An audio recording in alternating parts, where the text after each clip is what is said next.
ശാരീരികമായിട്ട് അവർക്ക് എന്തൊക്കെ ചെയ്യാൻ പറ്റും അതൊന്ന് പിന്നെ സിംപ്ലിഫൈ ചെയ്ത് കൊടുക്കുന്നതാണ് നമ്മൾ ഉദ്ദേശം വെക്കേണ്ടത്. ഈ പ്രായത്തിൽ അവർക്ക് കുറെ മരുന്നുകൾ കഴിക്കേണ്ടി വരും. കഴിച്ച മരുന്ന് മറന്നുപോയി പിന്നെയും കഴിക്കുന്നുണ്ടാ, അല്ലെ സമയത്ത് കഴിക്കേണ്ട മരുന്ന് വിട്ടുപോയിട്ടുണ്ടാ, കൃത്യമായിട്ട് എടുക്കേണ്ട ഇൻസുലിൻ അത് എടുക്കുന്നുണ്ടാ ഇല്ലെന്ന് അറിയാൻ ഉള്ള സംവിധാനങ്ങൾ നമുക്ക് ചെയ്തു വയ്ക്കേണ്ടതാണ്. വീട്ടിനകത്ത് കുടുംബാംഗങ്ങൾ മനസ്സിലാക്കേണ്ടതാണ്, വീട്ടിലെ പ്രായമായ വ്യക്തിക്ക് സപ്പോർട്ടീവ് കെയർ വേണോ അതോ വ്യക്തി സ്വന്തമായിട്ട് എല്ലാ കാര്യങ്ങളും ചെയ്യുക, നമുക്ക് ജസ്റ്റ് ഒരു കൂടെ നിൽക്കാനായിട്ട് സംരക്ഷിക്കാൻ വേണോ, അത് ആ വ്യക്തിക്ക് സ്വന്തം കാര്യം ചെയ്യാൻ പറ്റില്ലെങ്കിൽ ഒരു ഓക്സിലറി കെയർ അല്ലെ അഡ്വാൻസ് നഴ്സിംഗ് കെയർ അല്ലെ ഡിപ്പെൻഡന്റ് കെയർ വേണോ, അത് മനസ്സിലാക്കേണ്ട ചുമതല നമ്മൾ കുടുംബാംഗങ്ങൾക്ക് ഉള്ള.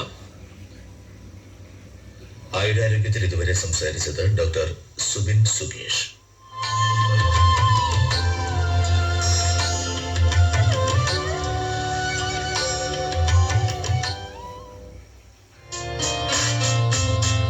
തൊഴിൽ ദർശനം.